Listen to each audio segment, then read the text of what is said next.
நம்மளோட income tax department ஏற்கனவே ITR 1, 3 and 4 வந்து நோட்டிஃபை பண்ணியிருந்தாங்க ரீசெண்டாக, அதாவது 5th May 2025 அன்னைக்கு பார்த்தீங்கன்னா. ஸோ ITR 2 ஃபார்ம் வந்து நம்மளோட இன்கம் டேக்ஸ் டிபார்ட்மெண்ட் நோட்டிஃபை பண்ணியிருக்காங்க. நான் இன்கேஸ் என்னோட ITR ரிட்டர்னில் 1 ஃபைல் பண்ண முடியல, எனக்கு பிஸ்னஸ் இன்கம் கிடையாது அப்படின்னா நான் ஃபைல் பண்ணக்கூடிய ஃபார்ம் வந்து ITR 2. இப்போ உதாரணத்துக்கு பார்த்தீங்கன்னா நீங்கள் கேபிட்டல் கெயின் இருக்குது, இல்லை நீங்கள் மோர் தென் 1 ஹவுஸ் ப்ராப்பர்ட்டி வச்சுருக்கீங்க, இல்லை உங்களோட அக்ரி இன்கம் 5,000க்கு மேலே இருக்குது, இல்லை எனக்கு ஃபாரினில் வந்து நான் ஸ்டாக்ஸ் மெயின்டைன் பண்ணுறாங்க, வந்து டிவிடெண்ட் வருது அப்படின்னா இந்த மாதிரி இன்கம்ஸ்க்குலாம் நீங்கள் ITR 2 தான் வந்து டிஸ்க்ளோஸ் பண்ணுற மாதிரி இருக்கும்.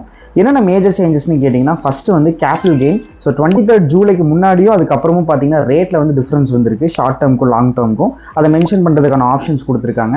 இன்னொன்று, உங்களோட அக்ரிகல்ச்சரல் இன்கம் வந்து 5 lakhs மேலே போச்சுன்னா அதுக்கு நீங்கள் லொக்கேஷன் வைஸ் டிஸ்க்ளோஷரும் நீங்கள் கொடுக்குறது மேண்டேட் பண்ணியிருக்காங்க.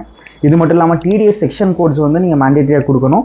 டிடக்ஷன்ஸுமே பார்த்தீங்கன்னா முன்னாடி மேனுவலாக நீங்கள் ஃபில் பண்ணுற மாதிரி இருந்ததெல்லாம் பார்த்தீங்கன்னா இப்போ ட்ராப் டவுனில் கொண்டு வந்திருக்காங்க. இது போல் ரெகுலர் அப்டேட்ஸ்க்கு stay subscribe with talks with Surya.